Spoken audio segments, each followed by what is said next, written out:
वक्रतुंड महाकाय सूर्यकोटि संप्रभ निर्विघ्नं कुरु मे देव सर्वकार्येषु सर्वदा। आज का दिन हम सभी माताओं के लिए अत्यंत विशेष है। आज सकट चौथ है, जिसे हम तिलकुटा चौथ, माघी चौथ या संकष्टी चतुर्थी के नाम से भी जानते हैं।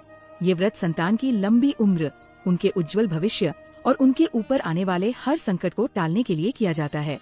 लेकिन माताओं, क्या आप जानती हैं कि गणेश जी और सकट माता की कृपा तभी पूर्ण होती है जब हम पूजा के समय व्रत कथा सुनते हैं। मान्यता है कि कथा के बिना ये निर्जला व्रत अधूरा रहता है। इसलिए आज के इस वीडियो में हम आपके लिए लेकर आए हैं सकट चौथ की चारों पौराणिक और दुर्लभ कथाएं।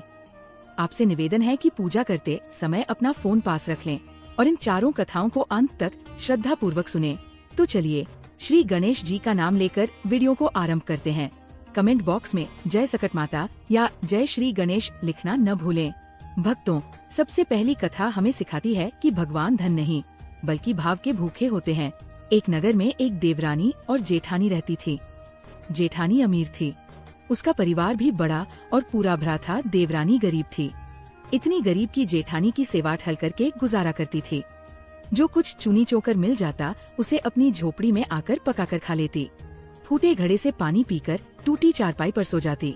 सुबह उठकर फिर जेठानी की सेवा करने चली जाती। साल भर का त्योहार आया। देवरानी भूखी प्यासी जेठानी की टहल करती रही। रात को जब आने लगी तो और दिनों की तरह चुनी चोकर भी नहीं दिया। खाली हाथ झोपड़ी में आई। खेत से बथुआ तोड़ लाई। थोड़े से चावल के कण ढूंढकर इकट्ठे किए। कण के लड्डू बनाए। बथुआ बनाकर रख लिया। रात को सकट माता आई। टटिया की ओर खड़ी होकर बोली, ब्रह्मणी खोलो किवाड़ा। देवरानी बोली, चली आओ माता, किवाड़े कहाँ है।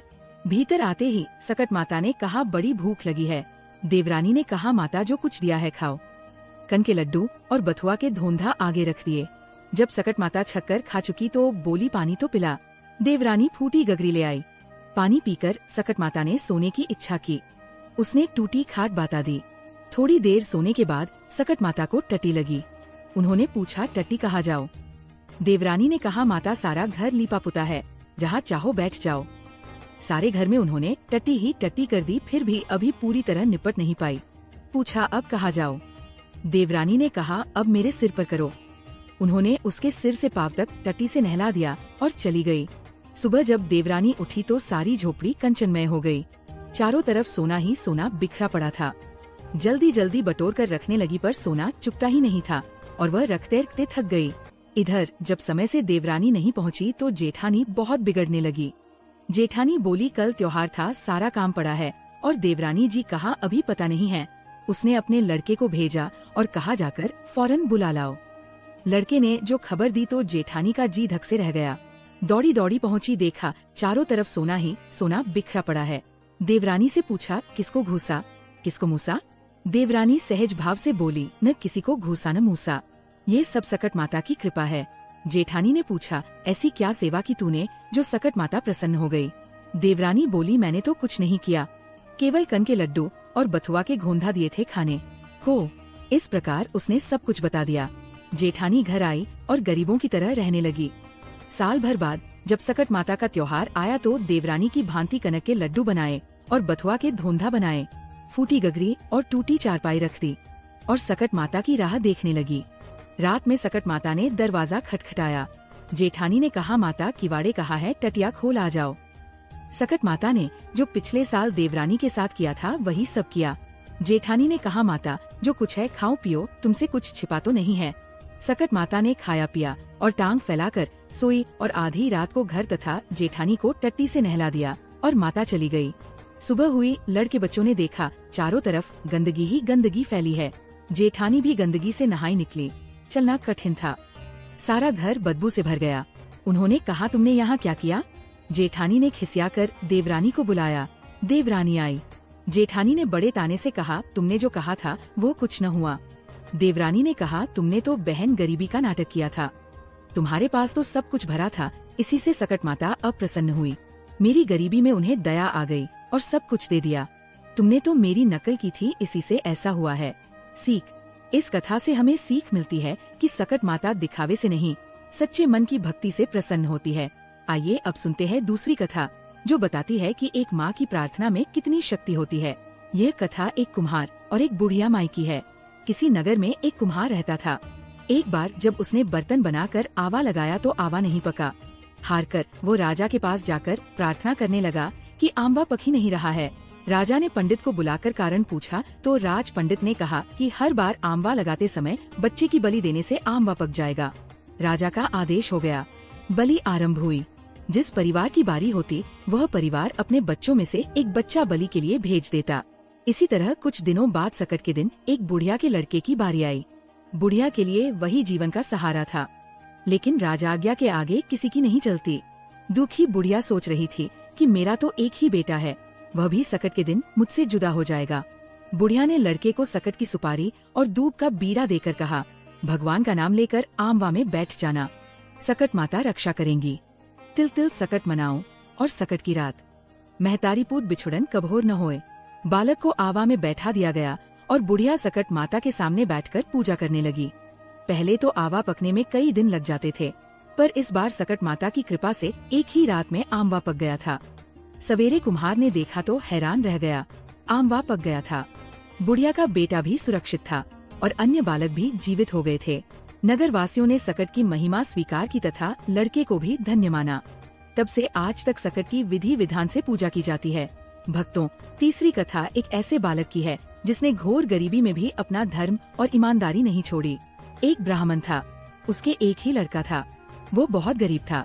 उसका लड़का राजा के यहाँ काम करता था, पर पैसे बहुत कम मिलते थे, खाना पीना मुश्किल से चल पाता था। सकट का त्योहार आया। ब्राह्मणी व्रत रही, घर में कुछ नहीं था। उसने अपने लड़के से कहा कि जब राजा के यहाँ से काम करके चलना तब थोड़े से तिल और गुड़ मांग लेना, जिससे हम पूजा तो कर लेंगे। लड़का राजा के यहाँ काम करने पहुँचा। दिन भर काम करने के बाद वह एक भंडार में घुस गया। भीतर से दरवाजा बंद कर लिया। वहाँ तो सारी चीजें भरी पड़ी थी, पर उसको चोरी की आदत तो थी नहीं। सोच रहा था, चोरी करूँ तो कैसे करूँ? माघ का महीना चोरी जैसा भयंकर पाप कैसे करूँ? बार बार वो कहता, तिल चुराओ तो पाप, गुड़ चुराओ तो पाप, माघ का महीना क्या चुराऊं? पहरेदारों के कानों में शब्द पड़े। उन्होंने राजा को बुलाया। राजा ने सुना, दरवाजा खटखटाया और पूछा, तुम कौन हो? लड़के ने कहा, मैं आपके यहाँ काम करता हूँ। मैं बहुत गरीब हूँ। मेरी माँ आज व्रत है। उसने कहा था राजा के यहाँ से थोड़ा सा तिल और गुड़ चुरा लाना तो मैं सकट की पूजा कर लूंगी, पर मैं बहुत देर से सोच रहा हूँ। माघ का महीना है, तिल चुराओ तो पाप और गुड़ चुराओ तो पाप। राजा ने कहा, मैं कैसे विश्वास करूँ कि जो तुम कह रहे हो वो सही है? लड़के ने कहा, आप अपने आदमी को मेरे घर भेजकर पूछवा लीजिए। राजा ने आदमी घर भेजे। आदमियों ने बुढ़िया को पुकारा। बुढ़िया ने कहा, मैं बाहर नहीं आ सकती, मेरी घोटी तो फटी है। आदमियों ने लौटकर राजा से कहा। राजा को दया आ गई। राजा ने कहा, गाड़ियों में जितना चाहो माल लदवा लो, सब तुम्हारा है। घर जाकर माँ से कहो कि खूब विधि से सकट की पूजा करे और सुख से जीवन व्यतीत करे। अब तुम्हें चोरी करने की जरूरत नहीं है। बुढ़िया के लड़के ने राजा की जयकार की और सामान से खूब लथपथ कर घर आया। बुढ़िया ने पूजा की और सुखपूर्वक जीवन व्यतीत करने लगे। अब सुनते हैं सकट चौथ की सबसे अद्भुत और चौथी कथा। ये कथा है विश्वास की। एक राजा था, उसके कोई संतान नहीं थी। वो बहुत दुखी रहा करता था। एक दिन राजा अपने घर के दरवाजे पर बैठा था। उधर से एक भंगिन निकली तो उसने दूसरी औरत से कहा, आज सुबह से निर्वशी राजा का मुंह देखा है, देखो दिन कैसा बीतता है। राजा ने ये बात सुन ली। वो महल में आकर चुपचाप लेट गए। सभी रानियां आई और राजा से बोली, राजा उठिए, खाना खाइए, पर राजा न उठा। उसने कहा, मेरा इतना बड़ा राज, इतनी रानियां, पर बिना पुत्र के एक भंगिन मुझे बातें कह गई। महल में सभी लोग दुखी हो गए, पर छोटी रानी की दासी बड़ी चालाक थी। उसने छोटी रानी से कहा, राजा बहुत दुखी हैं, हम जो कुछ करती जाएं तुम चुपचाप देखती जाओ, राजा का दुख दूर हो जाएगा। उसने जाकर राजा से कहा, राजा जी उठिए, भोजन करिए, छोटी रानी गर्भवती है। राजा बड़ा खुश हुआ और उठकर खाना खाया और 9 महीने तक पुत्र होने का इंतजार करने लगा। एक दिन दासी ने कमरे में चारों तरफ पर्दे बांध दिए और राजा से बोली, पुत्र हुआ है। राजा ने खूब उत्सव मनाया, खूब धन बांटा। दासी से बोले, मुझे पुत्र दिखाओ। दासी ने कहा, उसके गुण खराब है, पसंद में देखना। छोटी रानी बड़ी दुखी थी। उसने दासी से कहा, जब राजा को तुम्हारे झूठ का पता चलेगा तो तुमको भी मरवा देंगे और मुझको भी। दासी ने कहा, रानी देखते जाइए। जब पसनी का समय आया तो राजा ने कहा, दासी अब तो दिखाओ। दासी ने कहा, राजा अब मुंडन में देखना। राजा मान गए। अब मुंडन का भी समय आ गया। खूब धूमधाम से तैयारी हुई। राजा ने फिर दासी से कहा, अब तो दिखाओ। दासी ने कहा, अब राजा सीधे ब्याह में देखना। राजा गुस्सा होने लगे तो दासी बोली, हाय, क्या ग्रह खराब थे तभी नहीं दिखाया? आपका लड़का है, कुछ ही दिन की बात है, ब्याह में देख लेना। छोटी रानी दुखी रहने लगी। 16 साल बाद राजा के यहाँ शादियाँ आने लगी। राजा ने दासी से कहा, अब हम राजकुमार की शादी करेंगे। दासी ने कहा, शादी पक्की करिए, पर मैं भी राजकुमार के साथ डोले पर चलूंगी। शादी तय हो गई, बारात सजने लगी। राजा बोला, दासी अब तो राजकुमार को दिखाओ।